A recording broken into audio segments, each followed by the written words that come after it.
Today we're going to dive into some tools, the toolbar for doing audio editing, MIDI editing, and I think we're going to be able to get through that fairly quickly. So I'm also going to discuss a few other things, like we're going to get into the grid, whether we look at the absolute or relative grid, and also the behavior of snapping to things like beats, snapping to markers.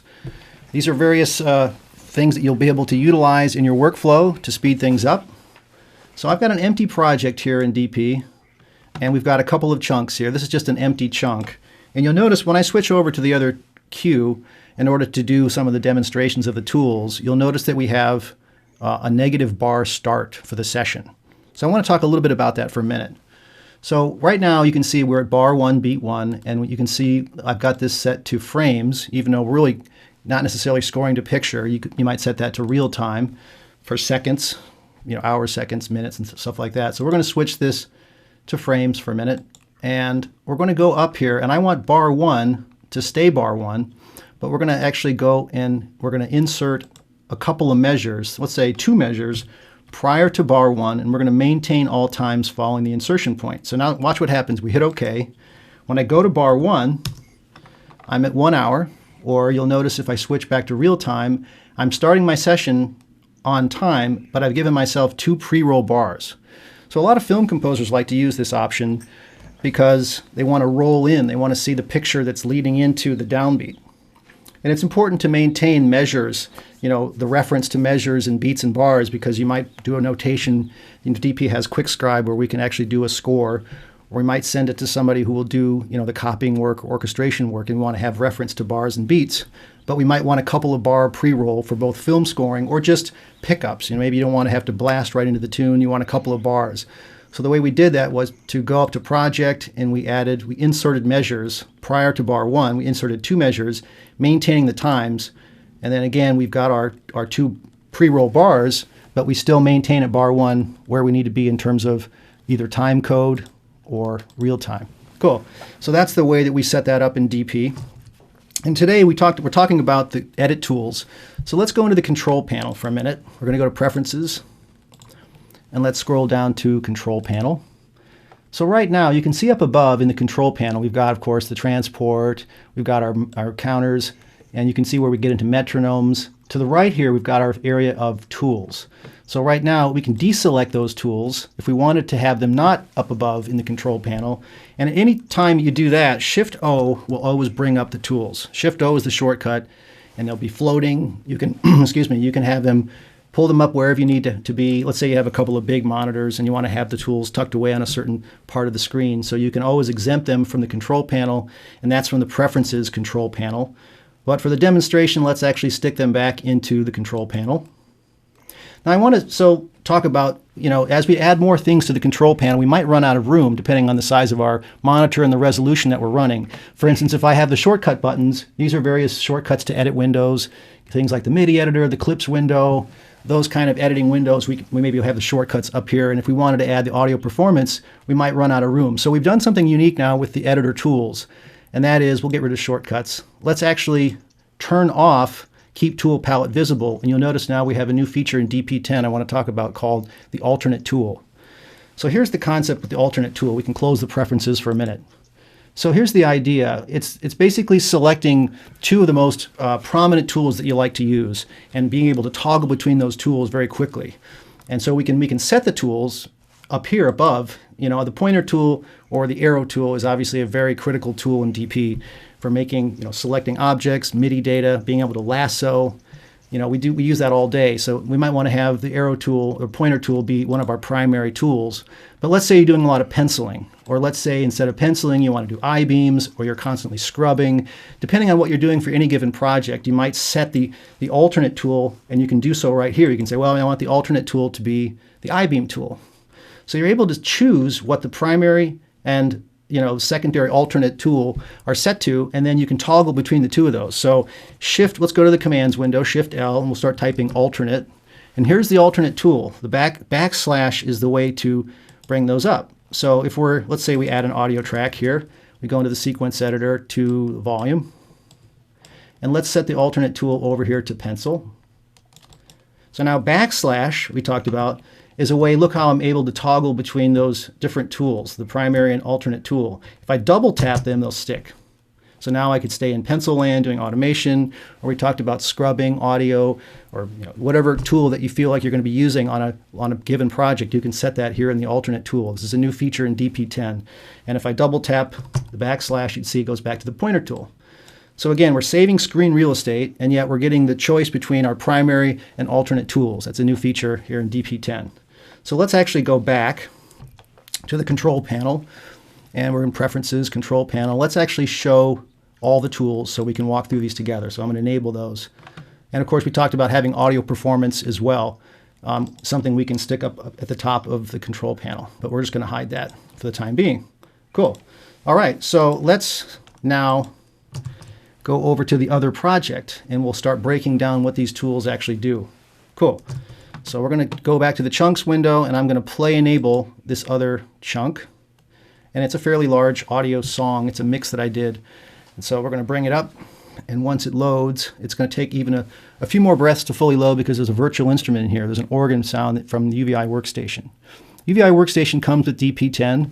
When you buy the upgrade, it comes with a 5 gig library that plays right inside UVI Workstation, which is a free software program. Cross-platform, and it works really well. So UVI Workstation, we double-click, and we're able to get into our sounds and our effects. And it's a nice library of instruments, pianos, synths, drum loops, even sort of sound design elements, things like that are built into UVI Workstation. So I actually found an organ patch that I think is pretty good for this particular tune. This is a song I mixed years ago for an artist named Gary Lynn Floyd, very talented singer-songwriter. And it's a really nice song with piano and drums and a lot of acoustic instruments. But I thought it would be a good place to show some of the tools. And there is a MIDI track, so we can talk about the MIDI tools as well. So let's actually dive in here. And you can see for this particular project, this does start at -3, but then the tune actually starts at bar 1. So if I go to bar 1, that's where the song starts, but we do have a couple of negative bars here. And we can rewind to the beginning there. Cool. So let's dive in to some of the tools right off the bat. So let's go into the sequence editor, and we've got our track selector. We can actually hide the chunks window and look here. I'm going to option click on this bell tree, and this comes in at bar 3. So you can see we've got some automation data in here. And of course, the pointer tool is something that we're using all day in terms of selecting objects. Something I want to bring up that you guys already probably know, but just as a reminder, if you look at this audio region right here, if I click at the top, I'm making a selection. But watch what happens when I go to the bottom. The bottom will let me not make a selection of the whole object. It will let me actually get inside and make a selection to part of it. So it's about position. At the top, I'm making a selection, so I could copy, paste, whatever I need to do, I can do that from the top. But if at the bottom I need to get in there and make an edit, I go to the lower half, and now I'm starting to select. And now I don't have to worry about selecting the whole thing. I can just take that one area of the selection and I can copy it or snip it, that kind of thing. I can do that. And so that's something that you have to keep in mind with the pointer tool is the position. Cool. So I-beam, I want to make sure that people are clear on what the I-beam tool does.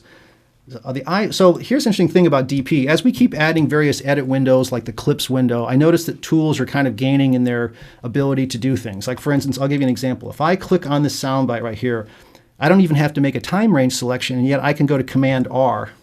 And now in DP10, I can actually repeat that 2 times. Command R will repeat whatever you select. Now that wasn't always the case in earlier versions of DP. If you didn't make a time range selection, you weren't able to repeat that. But now again, because we've added things like clip-based editing, we're giving you more abilities with individual tools. But there are still unique situations where you'll want to use the I-beam tool, and we'll get into that for a minute. So if I switch over here to the volume, I've got some volume here on this. This is a bell tree. In fact, let's make sure it's sounding here. I'm going to put this in play, and let's actually solo that. Toggle for solo in my room is S.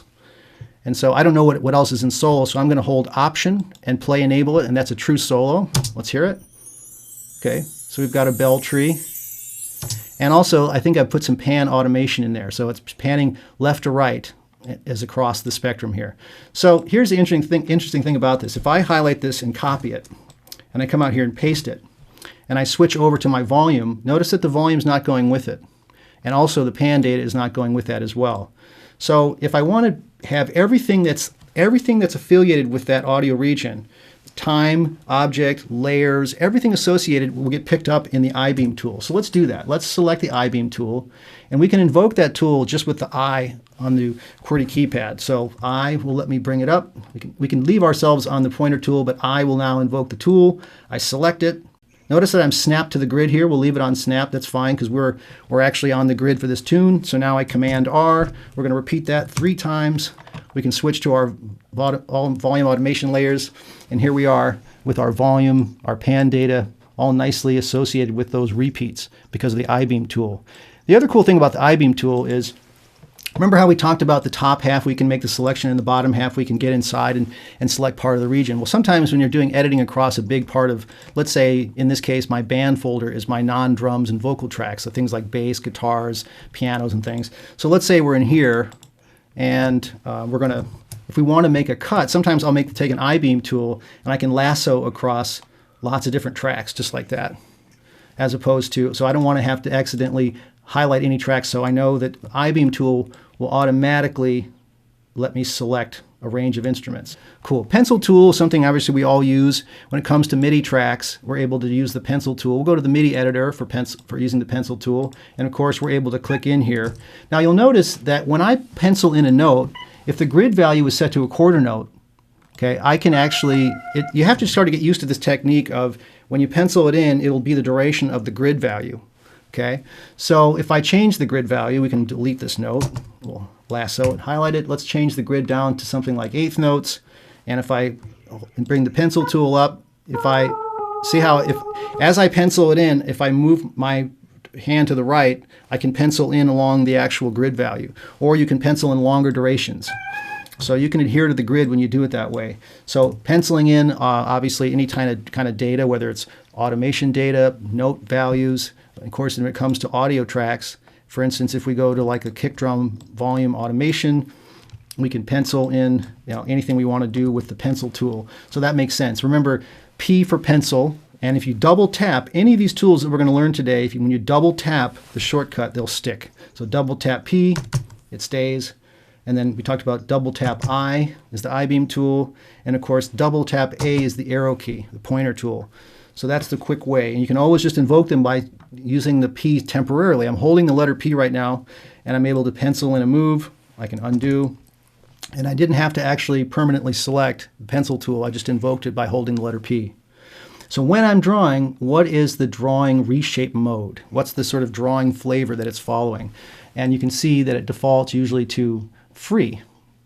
By the way, DP is generally sticky about the last thing you select. So if you're really big on using a particular shape, when you set it at the beginning of the day, it's going to stay there pretty much for the rest of the duration of the session till you close. And it might even be that way depending on the project. So we're going to do freehand, which means that obviously I have full control over however I draw. And so, but then of course we can constrain what I'm drawing to things like straight lines. If we don't necessarily trust too much coffee, we're going to be wanting to make it very precise, flat, or things like triangle waves, like we talked about, being able to, you can see that this is, let's go in here, because the grid now is actually set to quarter notes. When I drew that in, the triangle wave shape there, it actually adhered to the grid value, which was cool. And so you can see lots of different types of shapes, sine waves, maybe if you're doing something panning, like let's say we go back to the bell tree for a minute, and we're going to switch to the pan layer. And we've got some pretty interesting kind of left to right moves, but if we wanted to do something interesting with panning, well, maybe we set this to sine wave, and let's make this value of the grid something higher, like a half note. So let's see what happens when we pencil this in. Cool. So we're able to kind of pan left to right using the sine wave as a nice drawing shape, and because the grid was set to a pretty high value, we're able to draw it in very nicely. You'll notice if I undo that, if I'm really close to the center, I'm going to get a very small amount of panning. If I start on the outer edge, let's say extremely far out, then I can go, have those pan values go all the way hard left, hard right, hard left, and it's kind of going back and forth. So that's a cool way to get that particular shape. And so it's cool when you're doing, let's say, electronic-based music where you want to have filters and things that are cutting off, and they're happening obviously in time, and you want to have sine waves. And that's where it gets into sort of creative things like square waves or random ramps, things where it'll do very kind of unpredictable things as you draw it in.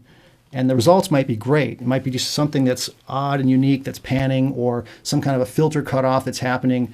And again, like whatever, it doesn't have to be pan or volume data, it could be any kind of controller data, filter cutoff. And so that's something that's cool about the way you draw in. Matt, the other thing that's really cool about that is, like, if you're doing a sine wave, there are modifier keys that you can hold down while you're dragging out the sine wave that will adjust things like the period and, you know, the duty cycle and like all those different parameters for the sine wave. So you can kind of sort of dial it in. Like if it's not starting right on 0, you can adjust that as you're dragging. But you kind of have to practice it and get a little bit used to it, because there's like hold down command for this and command shift for that. And I don't even remember what they are, but it's a pretty cool way to do it on the fly. That's a great example, and something that we can all look at in the manual. Maybe that's something I'll revisit too. And remember, we have a searchable PDF, and I just want to remind everybody that, and because we're talking to the guy that actually writes the manual. He knows a thing or two about DP here. He's going to be auto-correcting me today. So remember that if we go over here to the Getting Started, we have, of course, the Getting Started, the User Guide, Plugin Guides. You know, these are all really useful searchable PDF files that live inside DP. So we were talking about, like Jim said, you know, there's some modifier keys that can even give you more control over things like unique shapes, like sine waves, square waves, random ramps. But in practical use, for people who are using orchestral samples, you might want to use some things like, you know, the parabola tool, which has a nice arc shape to it. So you're coming in, you're going out, and it has a very musical sort of feel to it. Or even better, might be the spline tool. So we're starting here, and we want to get to this spot, but it's going to drop pretty dramatically in this area. And so we're able to put those points in. So the spline tool comes in pretty handy as well, where you start and stop, and then before you actually enter it, you can actually change the shape, make it dramatic, and hit return. It'll put in that data for you. Cool. So pencil tool, and then of course the reshape, the drawing, as they call it. If you hover over with the help balloons turned on, remember that show help tags, if that's enabled, as you hover over anything in DP, it's going to tell you what that is. We're going to say, oh, what is this? This is the reshape mode. That's the drawing flavor that it's going to follow when you use the pencil tool. Cool. So great. Let's keep moving here. We're going to talk about the Reshape tool. And let's talk about Reshape here for MIDI data. We're going to, in fact, let me undo my move here so we go back to before we did any of these moves. And I'm just basically stepping through the undo history. I've got my shortcut set up where I'm undoing and undoing and undoing. And that's the last place I left it. I have these pan moves and volume moves for this bell tree. Although actually I remember how I repeated it. I want to keep going back, and I'll know when I get there. There it is. That's me leaving that one bell tree section alone. So I'm kind of back where I needed to be from the beginning of the project. So we're going to go to the organ part, and we're going to talk about, I think, out at bar 135. Let's actually go to the MIDI editor instead for this, organ bar 136. And let's put in here, we've got an organ part. Let's pencil in some volume. Now, at the bottom of the window here, I'm going to switch this on velocity to volume. Okay, and we're going to pencil in a volume move. Let's actually switch this here. Let's bring this up.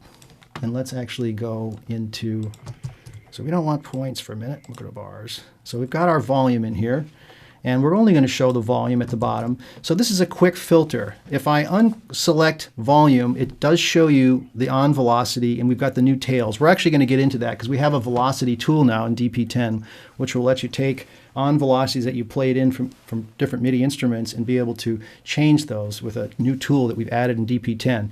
But for the time being, we're going to actually switch to just the volume layer. And you can see, because I want to show you the Reshape tool, if we actually pencil in, let me get rid of using the spline. Let's go back to freehand, because I can be a lot more precise and be able to draw in various types of data in here for volume. So now what we can do is we can go to the Reshape tool. And now you'll notice that it now has a sort of a look to it. This Reshape tool has this arc. The tool now turns into this. And we're able to come in here. And now with Reshape, you're not entering the data. You enter the data either by automating something or penciling something in. But you know, the Reshape is going to let alter what's actually in there. So that's something that we're going to do with the Reshape tool. And now we have the ability with the Reshape tool to doing things like adding to the amount of value or scaling it. Or for instance, let's say as an example, we want to set a max limit let's say for all these, for this data that I put in there that's volume automation, let's take the Reshape tool and I want to set the max to here. Okay, and you can see that's the hottest point. I want the minimum to be here though. And so this is a way, and you'll get used to using the Reshape tool to be able to scale. And I want to show you how this actually also relates to audio automation as well. So reshaping, remember, is altering the controller data or volume automation that's in there using this tool. As opposed to inserting it, we're going to reshape it. And you can see we can invoke this tool with the letter R. R for reshape, P for pencil, R for reshape. And if we're on the pointer tool or the arrow key, we can hold R. It'll bring if we double tap, it sticks. So let's look at it for volume real quick, because I want to show you the Reshape tool is actually pretty cool when it comes for audio. And it's a little trick that I want to show DP users. So let's go to the snare top part.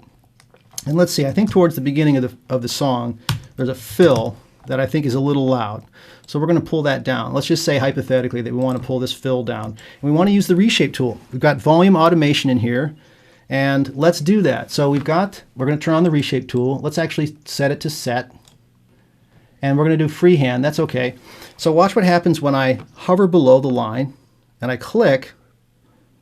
And now when I let go, it will insert those 4 points, as we like to say, the entry point, and then of course the first move. And I didn't really have to use necessarily freehand. You can see how it put a lot of extra data in there. In fact, let's not do that. Let's actually go to something like a straight line. And let's even make this really clean. So the snare fill, he starts the snare fill. We're going to make this a little quieter. And I let go. And let me actually fix that. So you're able to set these points using, let me draw this better. And it puts the 4 points in there as you do that. So that's a quick trick. This snare drum's a little loud. We're going to make that quieter. This snare drum needs to come up a little bit. And so what we're doing is we're picking the Reshape tool, the shape, and then we're actually using the Reshape tool to click above and be able to create audio automation above and below. And that's a very cool tool, as opposed to having to come in here manually. If I didn't have the Reshape tool, I might have to come in here and click points and say, oh, that's going to come up here, and so on and so forth. And it's really fast. So Reshape tool is great for audio, changing audio events, audio automation events. We used it for changing MIDI controller data, like volume, or it could be modulation or expression or pan data. And those are uses for that's a good case use for the Reshape tool. Cool. Let's talk about zoom for a minute. Okay, zoom is actually a very cool way to really focus on something. So we're going to switch over to the Soundbite layer, and let's just save where we are. In fact, let me blow off my automation moves here in the snare, undo that, and we're going to switch to the Soundbite layer. And so with zoom, watch what happens when I select this and I actually go right down to this. It will grow that selection for the entire screen. And that's true of both MIDI and audio tracks. Now the coolest thing hopefully you'll learn today that I use constantly is, this is the greatest way to save what you just did. Command left bracket will always take you to the previous zoom level. Command left bracket. Because once you're in there, you don't want to have to take all this time to get back to where you were. Because let's say you're looking at a lot of tracks. Let's say we switch this view over to Soundbite. And we've got a lot of tracks in view here, and I really want to focus on the snare bottom track. So I'm going to actually use the zoom. And now look, we've zoomed all the way in so that I can edit this snare drum part, the snare bottom track. And I can go back by command left bracket will return me to the previous zoom level. So that's a big one, big time saver. So zoom is great. Let's do it for MIDI tracks as well. If we go out to where the MIDI comes in, we want to focus on a certain part. We're going to use the zoom, and I'm going to select these notes, and they'll grow nice and big. Command left bracket will go back to the previous zoom level. So yeah, anytime you want to really focus on something, the zoom tool comes in really handy. You can basically select the note, it will come forward, it'll grow. Command left bracket will return to the previous zoom level. Great for audio editing, great for MIDI editing. So that's the zoom tool. And yes, Z will invoke the zoom tool. Yep, we've got that ready to go. So we talked about reshape, pencil, I-beam, arrow key, scrub. So scrub is the ability to, we can scrub. Oh, I must have audible mode disabled for that. But let's do it for audio. Let's go into sequence mode, and let's go to the vocal part, lead vocal, and let's scrub. So let's do that. Let's make this come forward. And if we're looking for an entry point, and so we want to be able to scrub the data for audio or MIDI tracks, we can just use the scrub tool. And so sometimes, visually, you might not see exactly where there's a breath or something in the audio. You might hear a little pop or something that's happening, a little lip smack or something that you want to clean up. And it might be nice to use the scrub tool to really focus on that. Obviously you can do that visually, but it also is good to hear it with the scrub tool. So now, interestingly, S was the shortcut to scrub tool.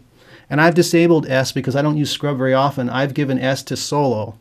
But here's what we can do. If we type in scrub tool is no longer assigned in my room here, but you could easily assign it to any key command. And just a quick revisit for those who have been in the last few seminars, we've been talking a lot about the commands window, the ability to set up a couple different Mac-based or PC-based keyboard shortcuts for if you wanted to. Let's say the first field was one that you use commonly, and let's say you have a partner that's in the same room that comes in, he wants his own shortcut for that. You could just set up two different shortcuts, or maybe it's a question of where you are in proximity when you're playing the piano, you want to get to a shortcut, you could set that up. And you can also use MIDI events. So if you have a keyboard, and I love to tell people if they've got let's say a 2-octave keyboard that's not really being used and it still plugs into your system, you can use a MIDI event.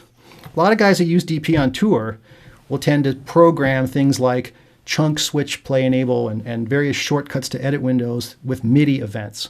And the way you do that is literally if the computer sees it as a MIDI input source in AMS, Audio MIDI Setup, you can literally click and enter the note. So C1 will be whatever transport control, C# will be a different window, and you can program all these. The only thing that I want to remind everybody to do when you actually use a MIDI event for a shortcut, the only thing you have to do is at the very top of the window, let's page to the top, just make sure that, let me scroll here to the very top, that master is enabled. Master is giving MIDI the ability to control and do shortcuts. And at some point we're going to get into doing the clips window, which is a very powerful new feature and workflow for DP10 users. And we use MIDI learn to set up our clips and trigger scenes. And we want to make sure that master is enabled. Cool. So we've got that turned on here. Cool. So where were we? We were scrubbing. And we can turn that on, of course. And S is not assigned in my room, but you can certainly keep it that way. The mute tool we use all the time, and everybody knows that it's very easy to be able to come in if you make a cut, let's say across a particular audio area. We can Command Y, we'll cut, and then just the letter M will bring the mute tool. So you're able to toggle muting and unmuting a particular audio soundbite or region. You can mute it, no problem there. You could obviously shift, select, and mute as you go. Same thing for MIDI tracks. So if we go back to the MIDI editor and we go out here to the end, we've got our project, and any MIDI events MIDI notes that we want to click on and mute, we can do that, no problem. And that's a nice feature that you played in a bunch of parts and you're kind of not sure you want to delete those notes, and so now you're just going to mute the notes that you're not sure you want to keep, and then you can always go back and say, well, I think we're going to bring those back. For those who caught my pitch correction webinar the other day, I want you to just, for 2 seconds, I'll show you in the lead vocal. If we switch over to the pitch view, and we have multiple pitch data, we have, for a particular note, and you can see this one, he's kind of doing something kind of in between here with vibrato. And if we see it as one note, what we might do is use the M, and now in the case of pitch data, this is actually going to merge these different pitch segments into one pitch segment. So it's one note, so we're going to just click between those segments, and you can see, let's say he's on an E flat 3, and now that they're seen as one note, as one segment, now I might hold Option, I can scale the amount of expression in that note. Let's just see what it sounds like. I'm going to hit S for solo, I'm going to Option, play, enable his part. Yeah, that's fine. He just sings the word two, and he had a little bit of vibrato on that too, and now it's a little more straight tone. Cool. Remember, whenever you make a change to pitch, you always have the ability to go back and say, well, we're going to just clear it out. Cool. Always go back with pitch at any time. You don't have to go through the undo history. It's always clearable.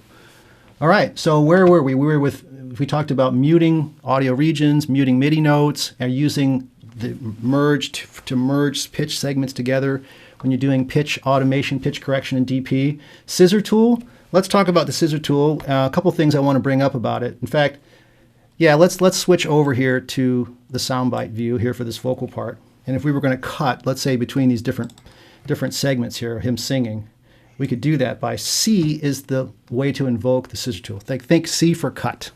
because S again is taken for either whatever you assigned it to, scrub by default or zoom. So now you'll notice whenever you cut, the thing you have to be aware of is if the grid's turned on, you're going to be cutting along the grid. And sometimes you don't want to deal with that. So we've talked about this before. The way to turn off the grid entirely is Control G. Watch up here where I am. Control G will just disable the grid altogether. But if we have the grid turned on, Command is a way to turn off the grid. Command will actually toggle it temporarily. So we're going to turn on the Scissor Tool, and let's just turn off the grid, and now we can just freely cut with the Scissor Tool.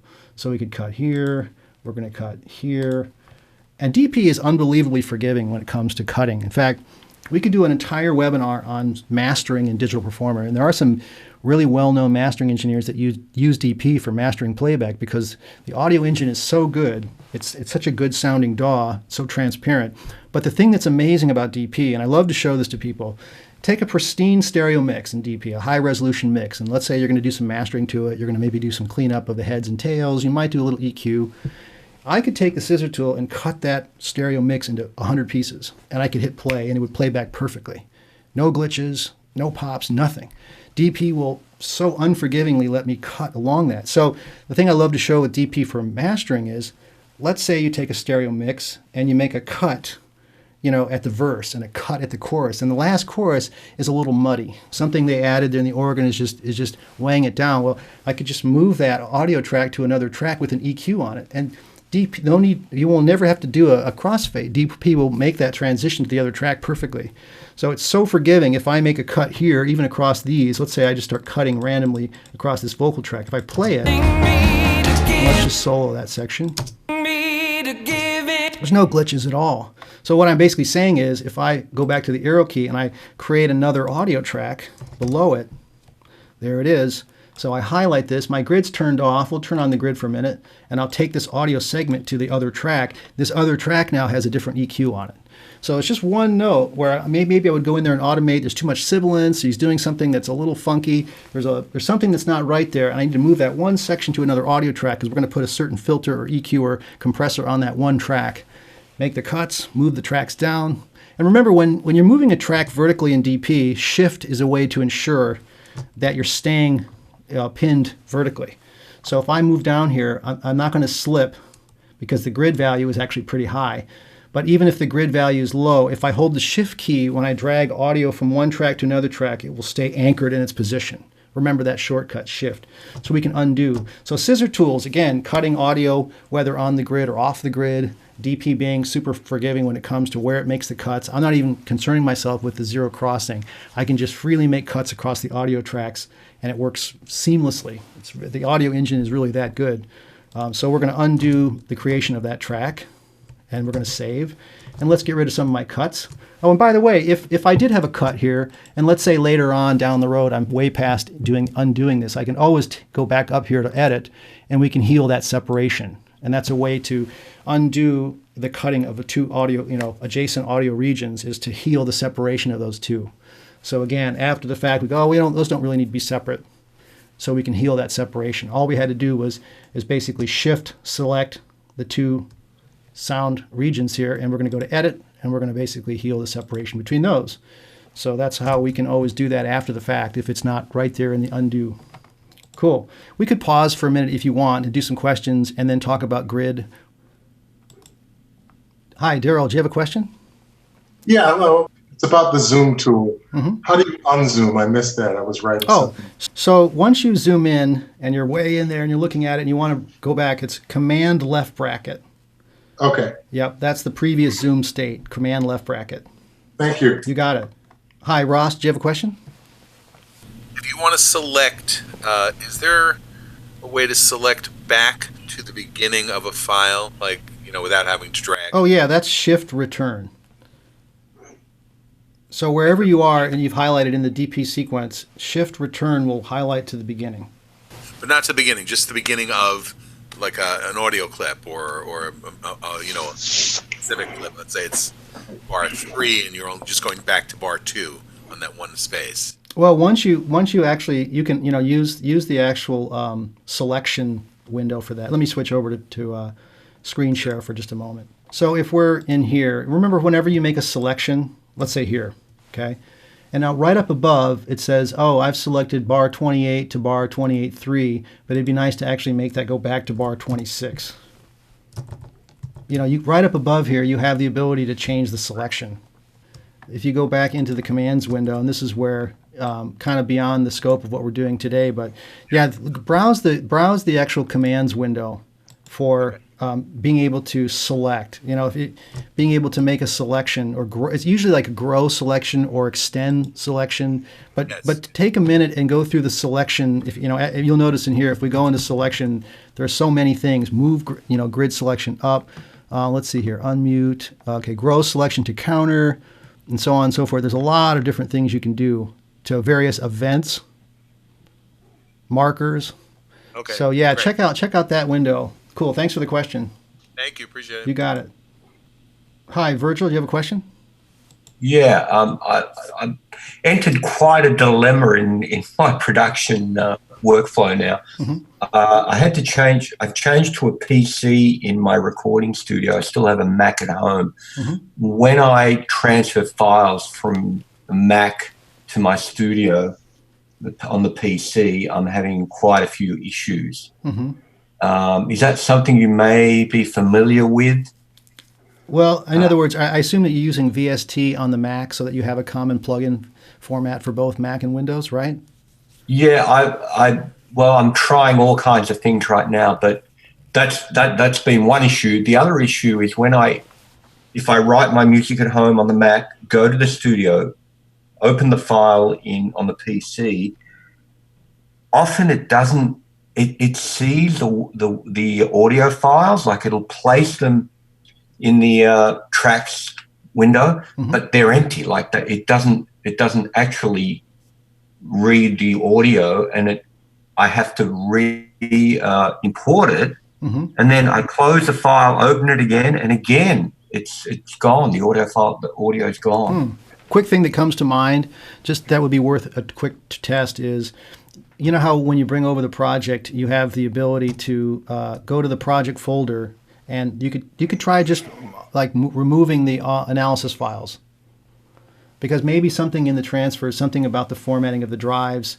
Usually that's okay when you go from different formats, whether it's, let's say, APFS or NTFS over to like a FAT32 or depending on the OS. But one thing you could at least try is, you know, keep a backup of your analysis files. But if you throw them out and you open up the project, DP will quickly reanalyze the audio files, because it sounds to me like something is happening where it's not redrawing the waveforms correctly.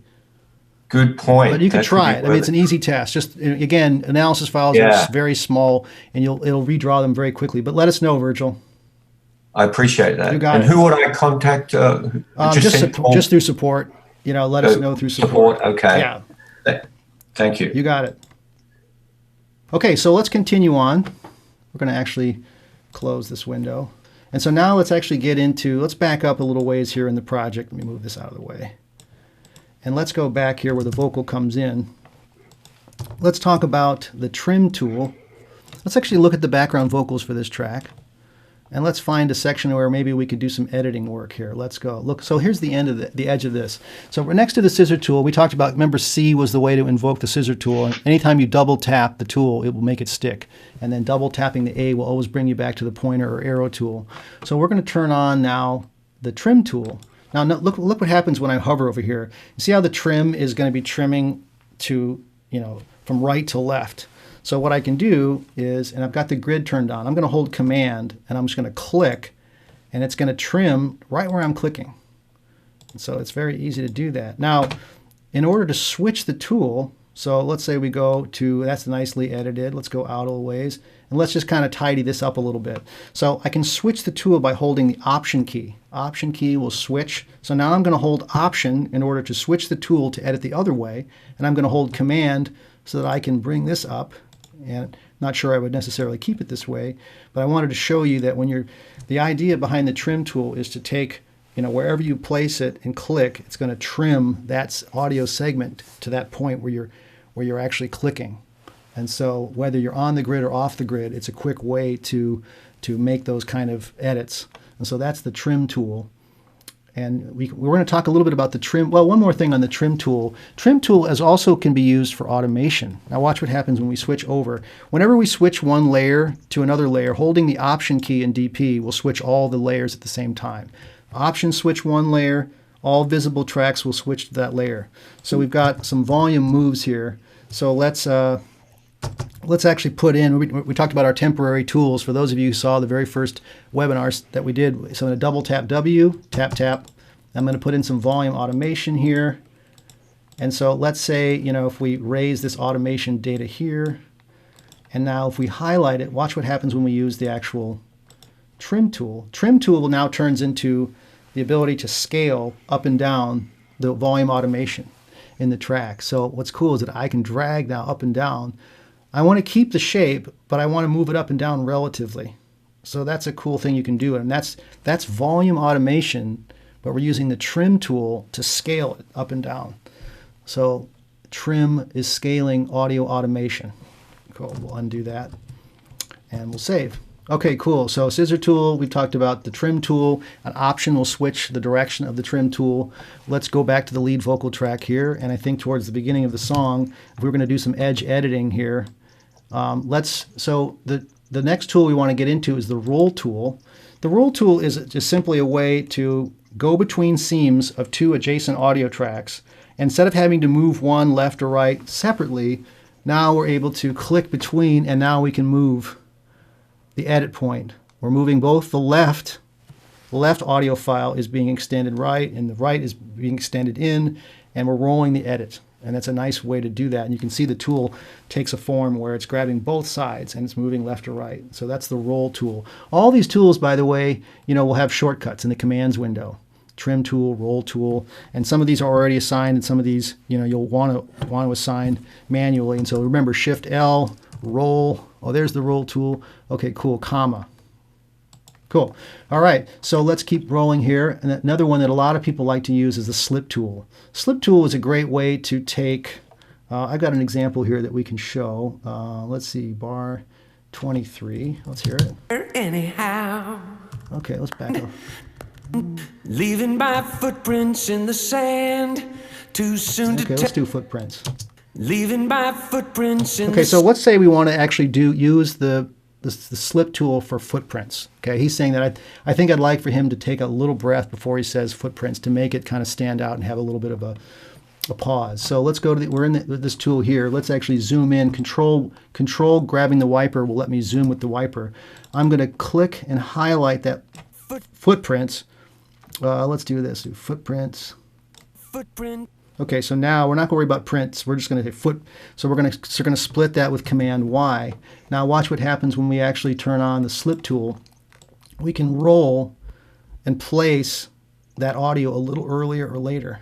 But we've already defined the in and out points, but we're now just going to roll it to the right a little bit so that, let's see what it sounds like.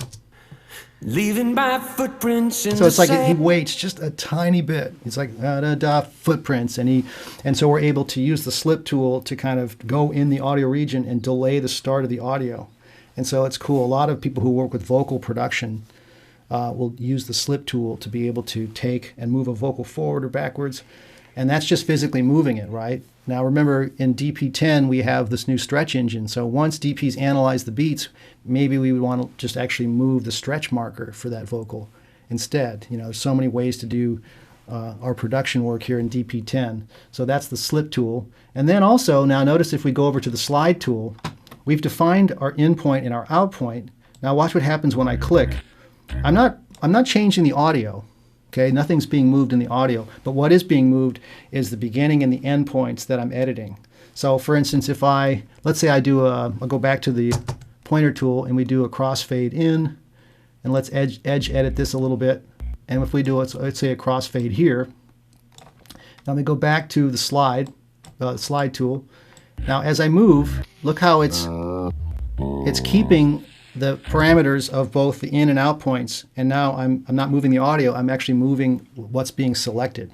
So I could, if I wanted to, I might use this in a situation where, let me undo, let's say we took a bunch of background vocal tracks and we were able to select those, and now using the actual slide tool, maybe we would take the end cutoff and slide it so that you cut it off a little bit earlier. There's so many ways you could do that in DP. You could literally just trim the end, you could edge edit it, and then you could do a crossfade, maybe use the slide tool to take a fade and apply it and move it. So again, you'll have to sort of decide how these are used, as you're working through your projects, how to use these tools and get to know them as you work. That way you can get to know them. So the next tool we're going to get into, of course, we're going to do a special focus on the actual comp tool in the next, and this coming Thursday is the comp tool. And the comp tool is a very powerful way to take a bunch of audio tracks or takes and turn them into takes, take audio tracks, turn them into takes, and be able to create a composite or comp of a bunch of different vocal performances. And so DP has some really unique ways of being able to select what gets put in the composite track, and I'm going to show you various examples of doing it with vocals, doing it with maybe guitar leads, and also I have an example with an entire orchestra where we've got multiple takes of an orchestra, and we're going to use the comp tool across a 33-piece orchestra. So that's what we can do with that comp tool. So, but the gist of it is that you're able to create a composite with multiple takes in one track, and so we're going to get into that, focus on that on Thursday. So let's talk about our new velocity tool. And so we've got our MIDI track here. We'll go to the MIDI editor, and we're out here at where the MIDI events take place. And we're going to switch now from the volume layer at the bottom over to on velocity. And if we go to the preferences window, let's go down into the continuous data. Now you can see we've got this option where we have the ability to show the tails or durations of the velocities or not. So I think it's nice to see that visual of the tail. So if we zoom down here, you can see, this first note has the velocity down here and so on. So this was played in by hand, so there's a lot of variety of velocity notes. So, but once the velocity is turned on, I can simply drag. So we can change these as we go, and it's a lot easier now to see, see the heads and the tails of those velocity events. So we can go through here, and maybe we want to keep some, keep it human feeling where there's variety and variation, but we want to clean it up as we go. And so that's this new tool that we're able to use now in DP10. That's the velocity tool. And again, you can go into the commands window and set up a shortcut to use it. And so, and don't forget that down below here, we can always switch to our we can switch between our different layers. And we'll actually get into where you have shortcuts in DP where you can actually set up shortcuts to switch between different layers, whether volume, expression, modulation, different types of controller data. You can set up shortcuts to get between those various windows. Cool. And the hand tool is also something new to DP10. So for instance, if we're in a very large project and I'm looking at a ton of tracks, let's actually put all these, let me go back to the pointer tool here for a second. Let's just save. We're going to show a bunch of different tracks. And so what's interesting about using the hand tool is so I'm able to kind of navigate around the program saying, well, let's go down and look at the vocal tracks. There's the harmony tracks, but let's go up and we're going to work our way with the hand tool up to the drum tracks, which are red in my world. Let's go back to bar 1 for that. And so it feels like almost like a notation program, like Sibelius or Finale, where we're kind of grabbing the project and we're moving between different sections and kind of getting a good scope and being able to get to certain sections using the hand tool. And that's a cool way to do it. We could zoom all the way out, and now we can go top to bottom, left to right, using this hand tool.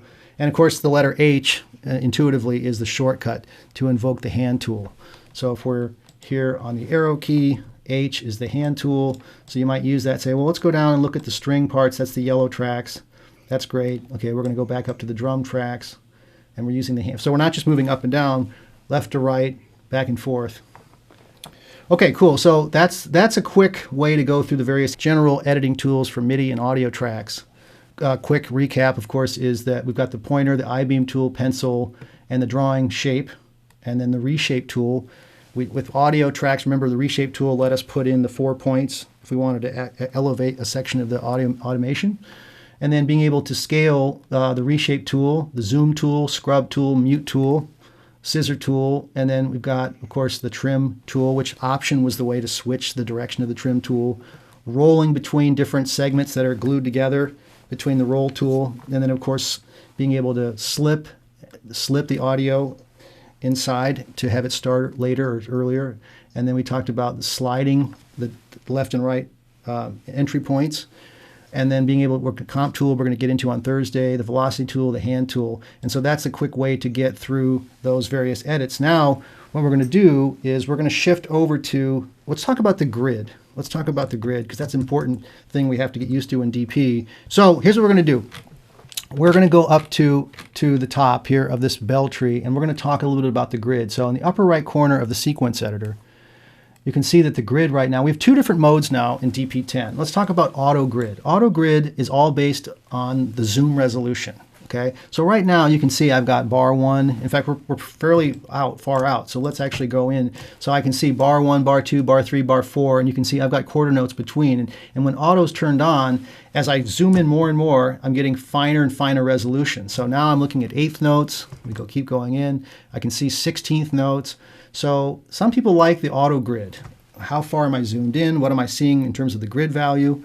But you can also have the ability to switch it over to fixed. So if you have it set to fixed, no matter where you are in the zoom level, you're always going to see what grid value you got it set to. So let's actually set this to quarter notes. And so now look, I can see here's bar 1, there's the first quarter note, second, third, fourth. If I zoom in, I can still see those quarter notes.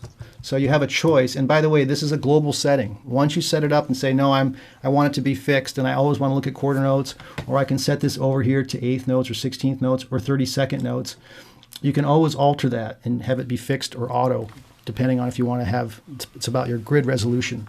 So the other thing I want to mention, you'll notice that we stop here at 32nd notes, but you can always modify this and say, well, let's go down to 64th notes. So 0.30 would be half of the 32nd note. So if you're way, way down and you're editing down into 64th notes, you can see there's a very fine grid. Even though we don't offer it right there in the actual view, you can actually just modify that. So that's 30. And so that's a way to view all the way down. So if we go back up here to something like quarter notes, you can see there's 1 quarter note, 0 ticks. Cool. So that's what I want to make sure people are clear on: fixed grid versus auto grid. And then we talked about Control G will turn on and off the grid globally, and then Command will toggle the grid as you work. Let's talk about this grid here, the beat grid. This is actually really cool. And Jim was talking about if we turn off the beat grid and all we have turned on right now is this fixed quarter note grid, and we go into something like the kick drum, let's say, and we go out to bar 20, and if we wanted to, at the Soundbite level, if we wanted to just cut any audio file, we'll cut to the grid value. All we did was basically, I brought up C, which is the scissor tool for cut, and if the grid's turned on, I'm just cutting right now, right along the grid. And I said DP's very forgiving about where it makes the cuts. And so, people might actually want to come in here and make a modification to a particular area where you cut. Or don't forget, in DP, what some people do is they'll cut something along the grid, and then you can right-click and you can apply a plugin.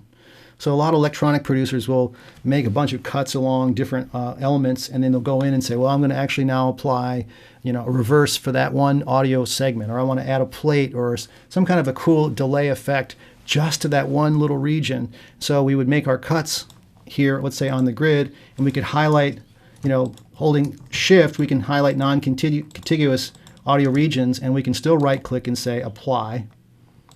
And so now I want to come in here and we're going to start typing reverse, because I'm looking at all. We go into reverse, double click, and I hit apply, and it'll turn those selected ones around. So now that's set up to reverse.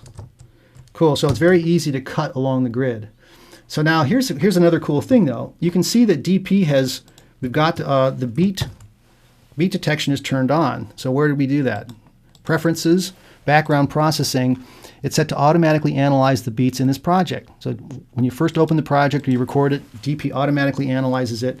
It's looking at the waveform, what's the sampling rate, what's the timestamp, what's the tempo of the file, what's the beat. Oh, here are the beats in the file. So now check this out.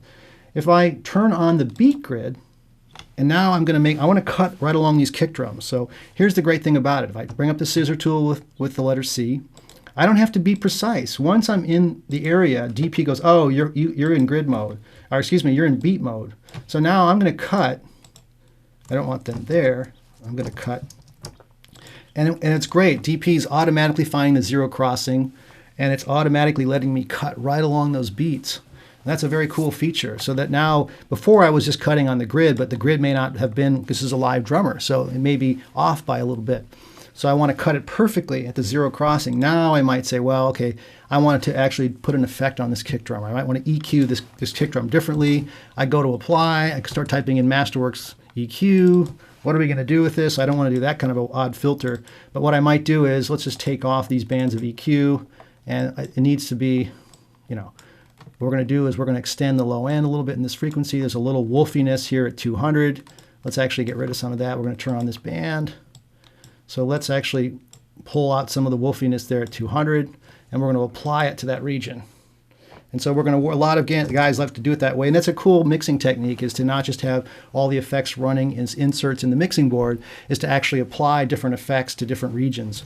And it's a good idea, generally speaking, to actually duplicate the take. You know, you recorded something and now you're going to be in a mode where you're going to start really affecting and cutting and dealing with all these different audio effects on different regions. So you're going to just duplicate the track, duplicate the take, I should say, and now you're off and running, and you always have the ability to go back to the original. And DP, remember, it's non-destructive. It's never going to permanently do something to the audio unless you've actually rendered it in the waveform editor or you've done something destructive to the audio file. So this is great. I want to make sure that, so we've got the beat grid turned on. If the beat grid's turned off, remember we're cutting to the grid. But if we turn the beat grid on and DP's analyzed it, we can just, all we have to do is just be in the ballpark.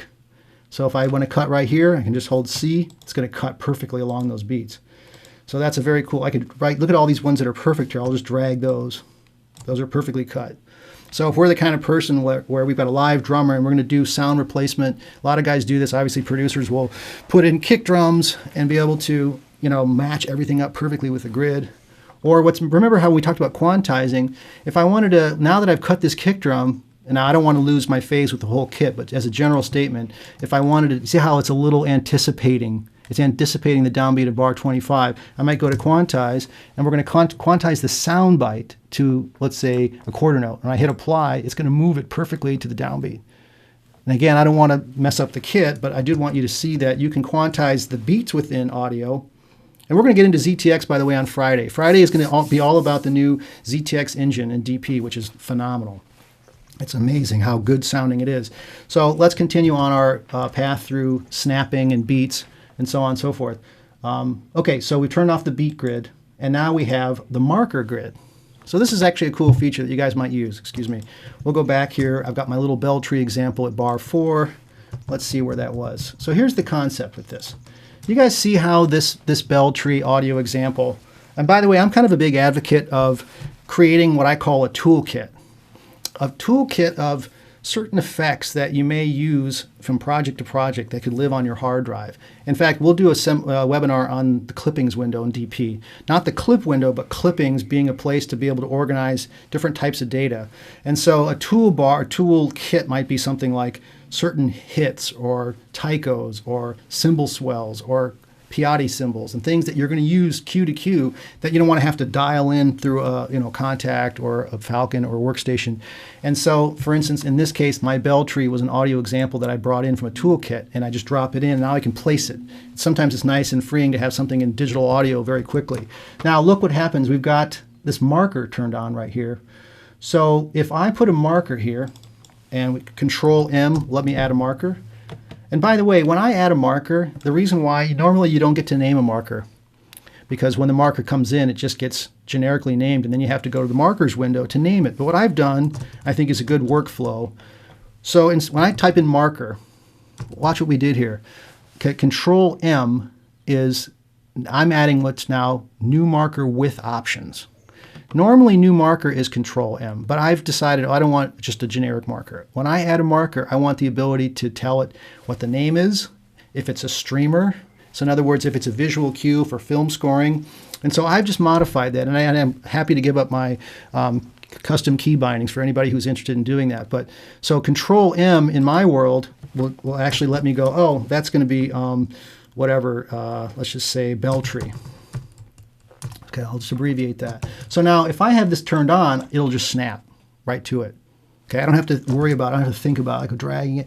No, I can, and that's a beautiful thing about a marker. So you're dealing with post-production, or you're working on a song and you've got all these markers in there in the timeline, and you need to move things around. You don't want to have to spend all day thinking about where they're placed. If those are markers and you've got marker snap turned on here in the top of the sequence editor, you're just grabbing things and it's going to snap automatically. And that's going to save you a bunch of time. So you place the marker, grab the audio files, MIDI files, different things, and it's going to snap to the marker. Cool. So I wanted to make sure you guys were aware of that. So we'll undo that. And then let's talk a little bit about relative mode versus absolute grid. And this was something that a lot of people have asked for over the years. DP always had this ability, well, it always had a relative grid. So here's the concept. If we have it set to quarter notes, then I have relative turned on, and the grid is set to quarter notes. When I nudge, it's going to move it in increments of quarter notes, whether I'm on the grid or not. And you can see, look, when I highlight this bell tree, where does it come in? Bar 4, beat 1, 137 ticks.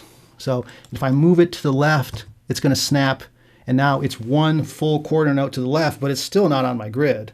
So guys have said, well, I do certain types of music or electronic music where I want to, or whatever, any kind of music where you want to have something right on a bar, okay?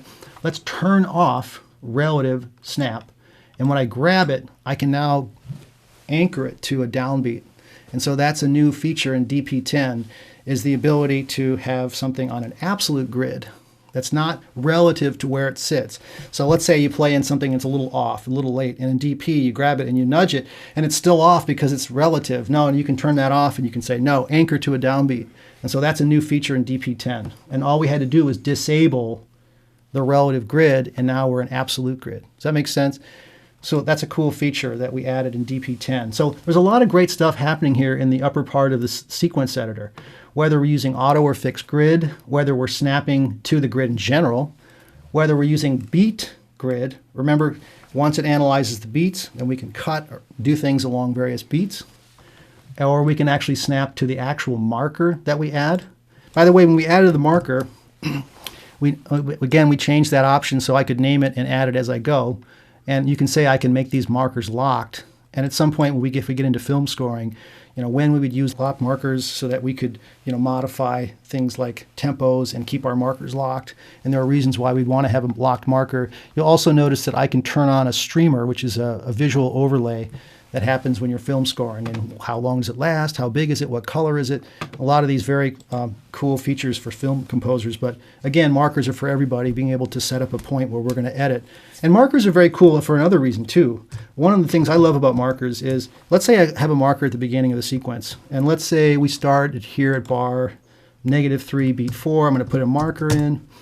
And I'm going to put another marker. Well, I'll leave this marker here. When I select the marker name, it intuitively selects the area between the markers.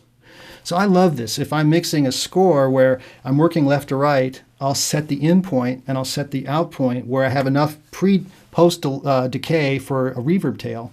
And then when I select this marker, I can bounce to disk, Control J, and I know I've already set my boundaries based on the marker. So I go to the next cue, I click on the marker, it selects from that marker to the next marker.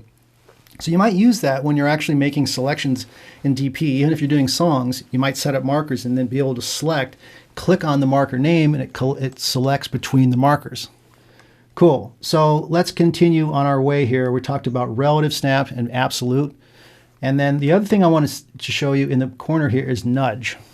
So watch what happens when we go to nudge. Usually by default, it's the edit grid, meaning whatever we've got the grid set to. But I want you guys to be aware that, let's say we're working with picture, and let's switch over here to frames. And now the director says, well, we made a picture cut, and now we need to move something like 6 frames to the right. Everything's off by 6 frames. That's a very small amount. So I'm going to go to the very right corner. You guys see where I am, and I'm going to click on nudge, and I'm going to set this over to frames. So now I'm in nudge land for a single frame. So I can go 1, 2, 3, 4, 5, 6 frames to the right for that audio file. I've moved it now 6 frames. This is great. Well, now let's go back here. What if we need to move it by measures or beats or ticks or even as far down to samples? So we've done a lot of cool things in organizing the project now, the window, so that you've got all of your grid snap, marker snap, beat snap, relative versus absolute grid, nudge values all consolidated in that one upper right corner of the sequence editor. And that's very cool. Just take a minute and just kind of, re-examine it, go over it again when you're working in your own studio, just to solidify, how you're using the various grids. But generally, you leave this on the edit grid. And so now the edit grid is basically set to this. So we can move things around, or we can turn off, we can turn on relative. So cool, nudge is in the right corner. Nudge, we're in the sequence editor, we're in the upper right corner. We're gonna say nudge, meaning when I'm moving something, whatever's selected, the arrow keys will let me move it. Arrow keys are gonna let me nudge.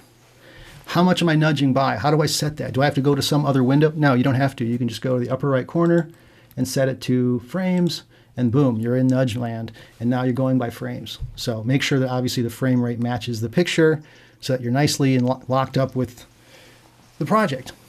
Cool, so let's maybe take a few questions here about what we just covered.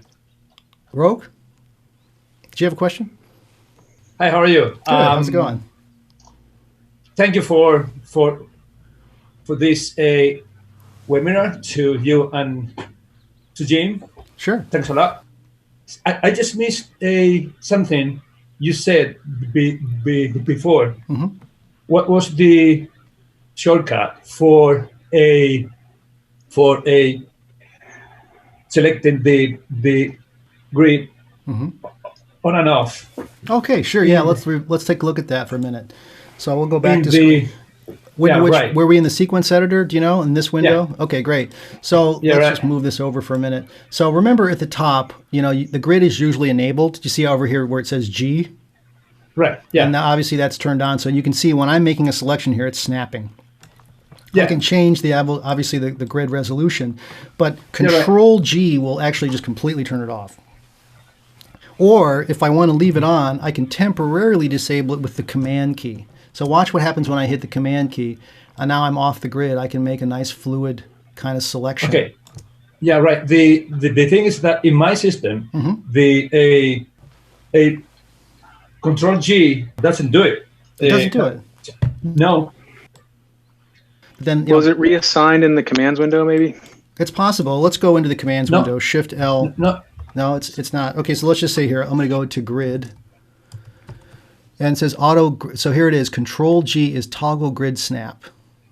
So that's Control G. That's the a command. That's the command, right? Is that one, right? Mm-hmm. Okay. So then I'll do it. Can I say something else quickly? Sure. I just wanted to answer to a previous question that was made about selecting from a region. I mean, to extend that selection to the beginning of the audio. Okay. You know that someone was asking it. You're talking about. Remember how I mentioned that there's a lot of unassigned selection commands in DP that you can set up, but the one that I was showing before was just being able to do shift return was selecting the beginning, shift option return selects to the end. But feel free to browse the commands window for lots of other ways to deal with selections, selection to previous marker. There's a lot of them in there. A DP is pretty extensive. Sure. But that is called a move the selection to the previous event. Okay. So that will extend it. Cool. To the beginning of the soundbite. Cool. Thank you. That's good to know. For sure. And thanks for the question. All right. Take care. Sure. Okay. Cool. Got it. Roddy, can I answer your question? Hey, Matt.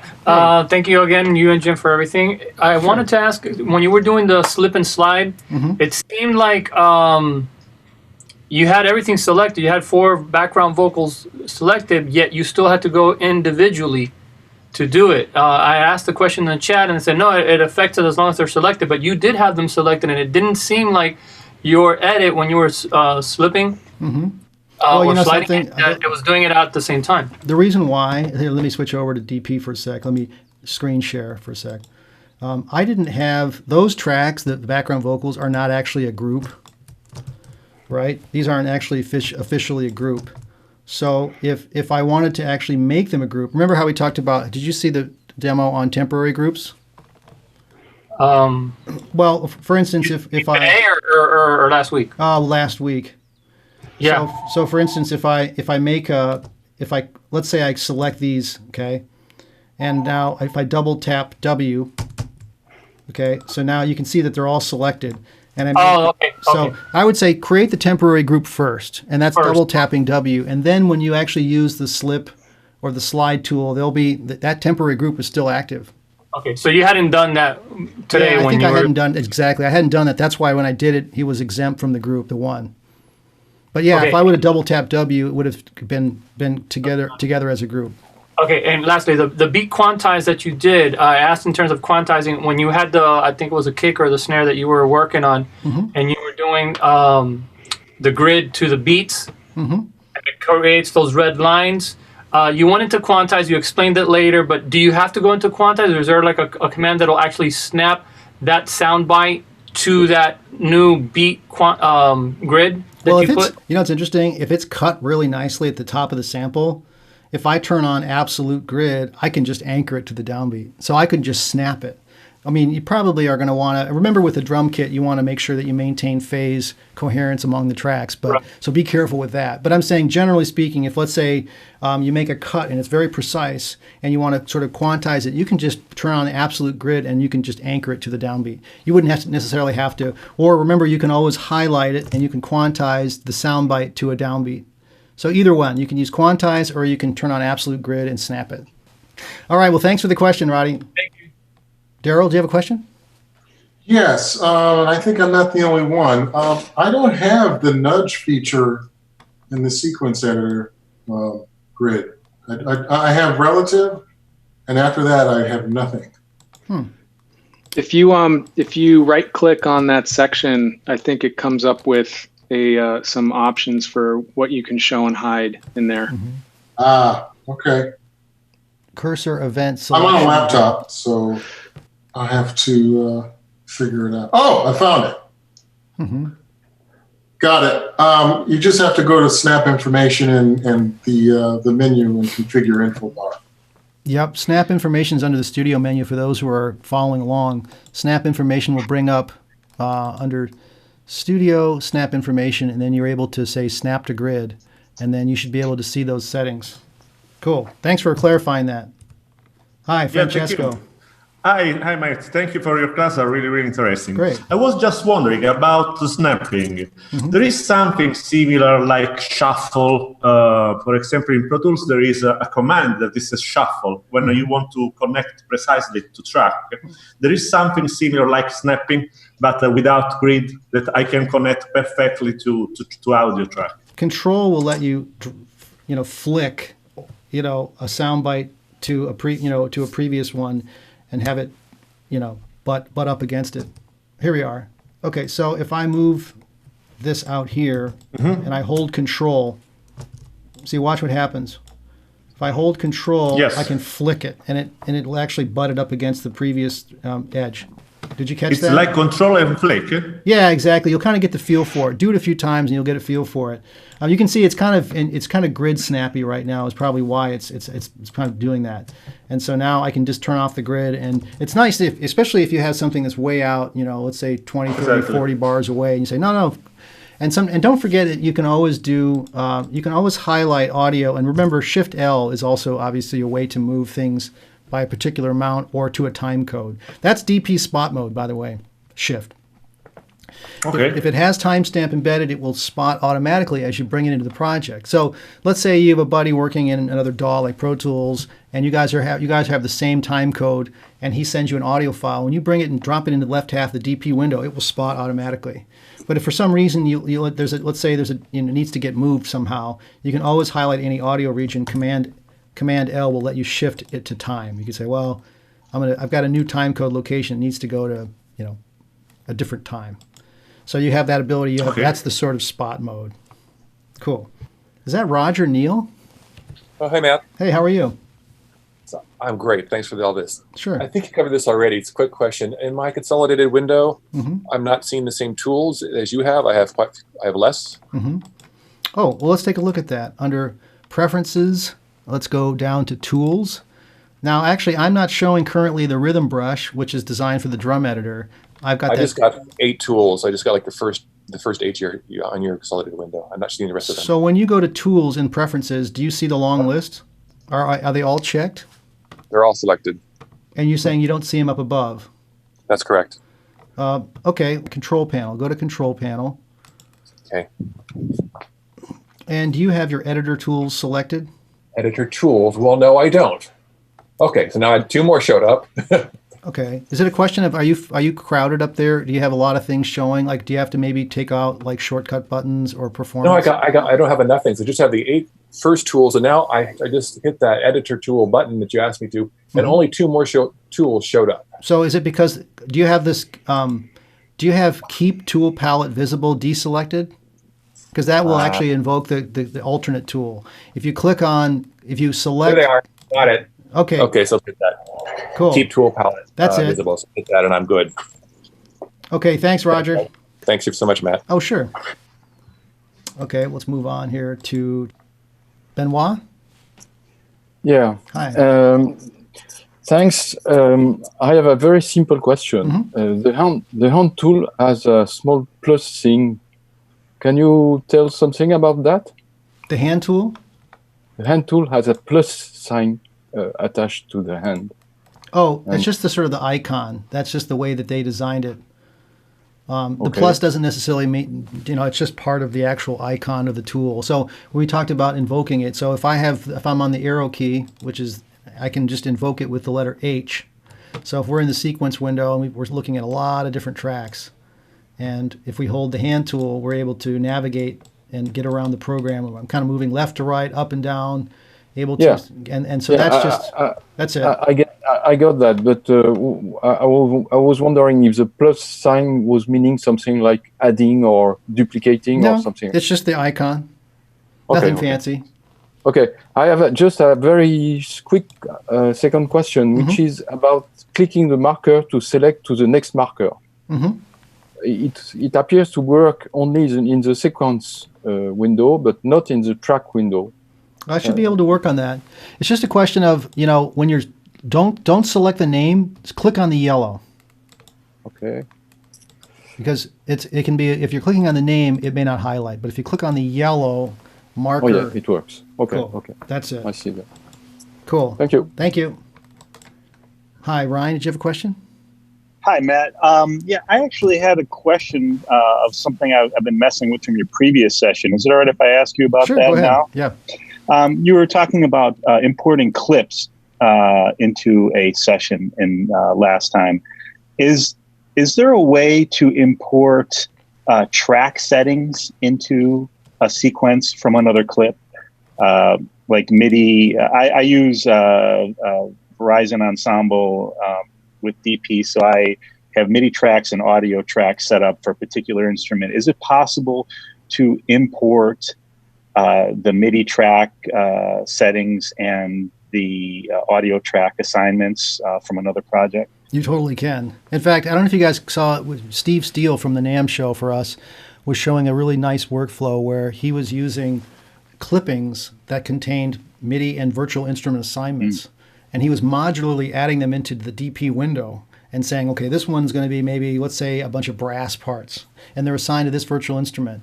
And so modularly, he was like, well, I'm going to write a cue, so I'm going to bring in my string clipping. And remember, whatever you drop from the clipping window into the left half of the DP window, this is the assignments part of the window, it will drop in.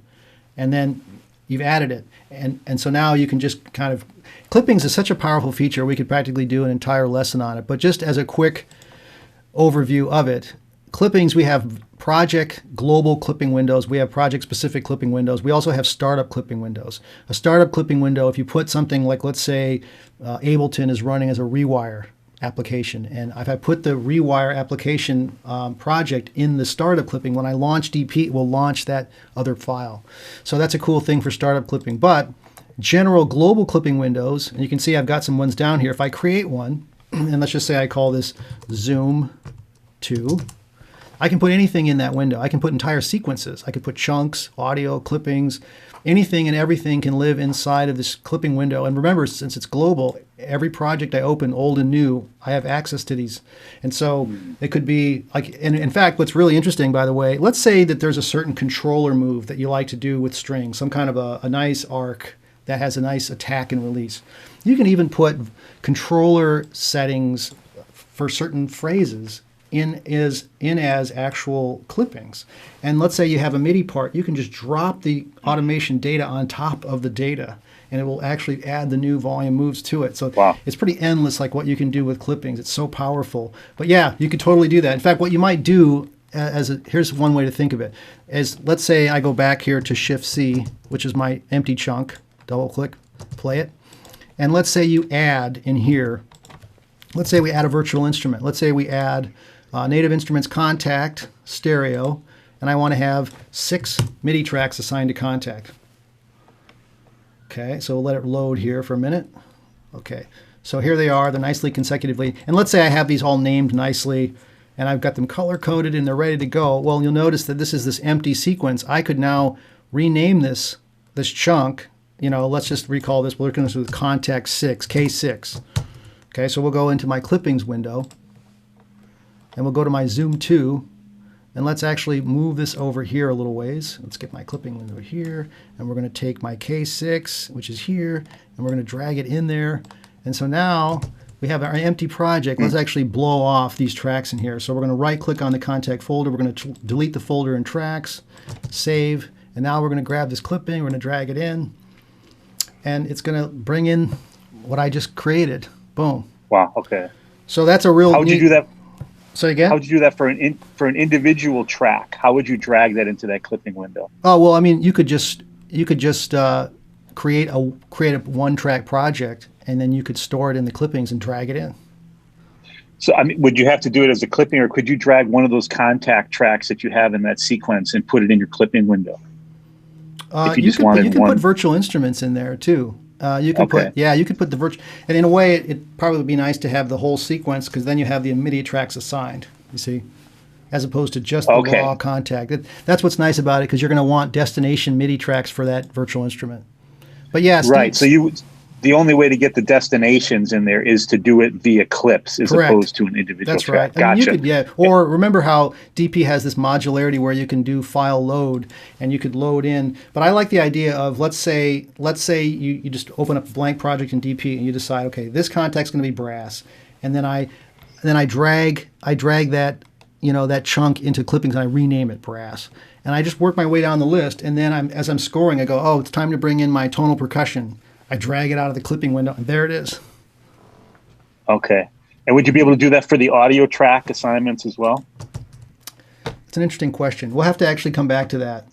Okay. But definitely start with doing virtual instruments. That's a great place to set that up. Okay, great. Thank you very much. Oh, sure, you got it. Hi, Paul. Do you have a question? Hi. Can you hear me? Yep. Yeah, I wanted to ask about VRECs, if you're going to cover those.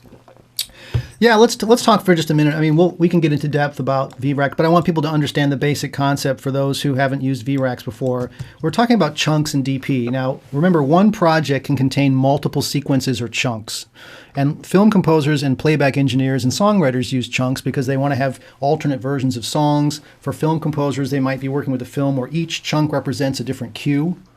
And each chunk can have a different start time, end time, automation, videos. You know, there's so much what you can do with chunks. But virtual instruments, you know, if they're in the sequence, when I switch between chunks, it has to reload the samples. So a virtual rack is a place that you can put samples that are loaded one time. And when I switch between chunks, they don't have to reload. So here's the idea. We have our K6, which is Contact. Let me actually right-click, and I'm going to actually move this selected tracks to a VRAC. Okay, so we're going to do that. We're going to move Contact. I right-clicked on Contact, and it's now, you can see that it's still in here. It's not italicized. Contact is still active. It's just not in this sequence anymore.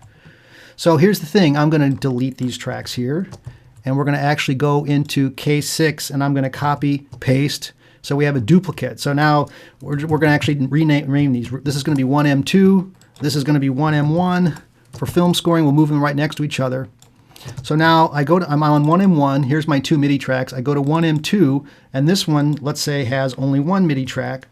But the VRAC, if I double click on the VRAC, my contact lives in the VRAC and it's staying there. And this is where film composers will load and put all the meat and potatoes, pianos, brass, percussion, woodwinds, everything that's going to stay for a film score. And it may not be in Contact, it might be in Vienna Ensemble Pro, which is running in standalone or on network computers on a very elaborate setup. But here's the cool thing. Once Contact's loaded, and now I'm switching between these different sequences, it's instant. There's no reloading of samples at all. So I set my start time, I'm scoring. I go, the director says, well, let's hear the second cue. I click on it, play it. Okay, we're playing it. Different start time. And so, again, all the samples are already loaded into the VRAC, which don't have to be reloaded again. And that's the concept for VRACs, just in a quick nutshell. Cool. Thanks, Paul. Yeah. Thank you. David? Oh, thank you. A lot of times when I change the sequence in my tracks window, and then I go to my graphic editor, and it has a graphic editor or from another sequence. How can and sometimes I close it out and then open up MIDI editor again, but it still comes back in the old sequence. I see. Well, one thing I want you to double check as a setting, just to confirm this, is go into the consolidated window preferences and double check at the bottom that you've got update the sound file, the very bottom one, update the edit windows to the play enabled chunk. Make sure that's selected. Okay. So that was in consolidated. Yep, preferences, windows. Consolidated window, the very bottom. Yeah, they are both checked. Okay, they're both checked. Okay, because remember, one thing that's interesting about DP is you can play enable a chunk, but you can also view an inactive chunk.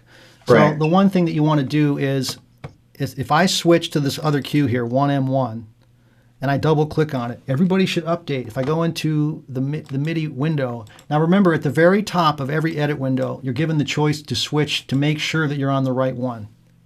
So you switched the chunk, but the MIDI editor didn't switch. No, I mean I did switch this chunk, and the MIDI editor did switch. See, this one only has one MIDI track. If I go back to this, and then I've got the two MIDI tracks. See, it's updating itself. Oh, good. I see. Right. Yeah. See, double check that they're staying together. They should. But double check that. Okay. Thank you. Sure. Hi, Vanessa. Hello. Thanks a lot for doing these webinars. I have 3 questions, really, really quick. Sure. So one of them is when you are on the MIDI editor, there is shortcuts assigned to numbers to move between certain controllers. Right. Is there a shortcut to go to on velocity? To on velocity. Yeah. Let's see. I mean, 1 is modulation and 2 is expression and but I don't know how to change directly to velocity. I don't think so. I think that one has to be manually. I mean, that might be something we should add. Yeah, you can, like you said, you can switch between various controller numbers, like you said, modulation, pan, expression, volume, but you'd have to actually manually switch to on velocities. That's true. Maybe you could use the show only command. Do you know the commands window for a second? Just type in show only. I'm not sure if this would do it, but maybe show only. Maybe one of these, or select the selected data types, the quick filter thing. I don't know. Well, yeah, in other words, what he's basically saying, Vanessa, is in the MIDI window where you have your volume, let's say, in here. And let's say, for instance, if we can set it to where we can look at, let's say, well, we don't have any MIDI data in here, but let's put some notes in here with the pencil tool. And so now we go back over to on velocity, and there we see it. And so now if we take off the click filter, look, there's my there's my volume data. If I click it, it comes forward, or I can go back and I can select the notes so that it comes forward. And so, there's kind of different ways where if you have multiple types of controller data or on velocities down there in that window, you can click them, bring them forward, either by clicking on them or turning off the quick filter so they're all superimposed over each other. And so under view, you can basically show active selective types, only the selected types. It's a quick filter to show the top layer. But you can have both layers sort of there so you can click between them. So maybe try to find a combination of those as well. To be able to switch between like on velocity and controller data. It's a good suggestion. That's the first question. The second one is is there a way on the tracks view to have presets for display certain tracks? So I work mostly on film scoring. Usually the templates are huge, and I would love the idea to have like a layout where I can just display my brass only from the whole template, and not just filtering on the view, because I use that function. But what I say is to have on the track selector presets. So you can have a preset for brass, a preset for woodwinds, a preset for strings, and only go to those that are already selected. So is there any way? Well, track layout, like you said, if you already know about track layouts, that's the way to save what's in view in the tracks window.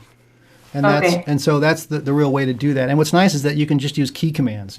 Show me brass only, show me string, show me everybody, show me audio tracks, show me master. You can be very specific about what's in a track layout. It's just that they're not necessarily track selector presets, but in a way they kind of are.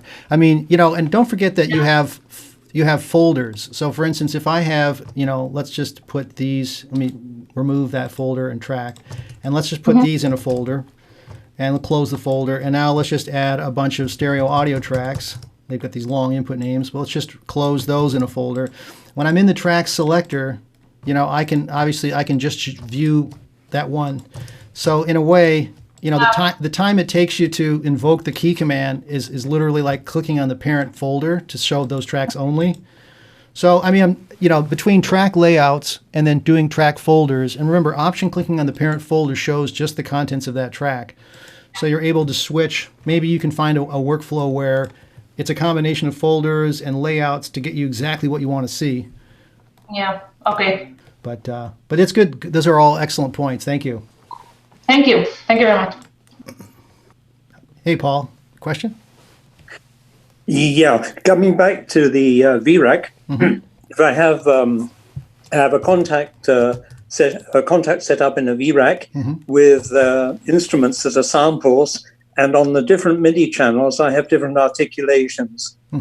So that appears on the top. On the bottom, I lay on the MIDI tracks for that, and I have the different articulations. Can I combine the MIDI tracks together to get one score track out of the different articulations? You can always merge. I mean, in other words, I know some composers who will do that. They'll have one sort of MIDI track assigned to contact one, and they'll play in the notes for a flute part. And then they'll have corresponding MIDI tracks also assigned to contact one that might be a modulation or some kind of a cool volume move that they're doing, expression. And so now it's like, well, I don't need 3 tracks, for contact flute part. And so what I might do is just highlight the data from the controller track, and when I copy it or cut it, and I go to the other track, if I Command M, we'll merge it into one. So I've got the audio, I've got the MIDI data, now I've got all the controller data, now it's all merged into one. So it's not taking it multiple MIDI tracks. That's the merge command in DP. So whatever you copy into the clipboard, you can merge into an existing MIDI track. And can I do that in the other direction as well? Can I split a combined track by MIDI channel into separate what you might do is use the view filter.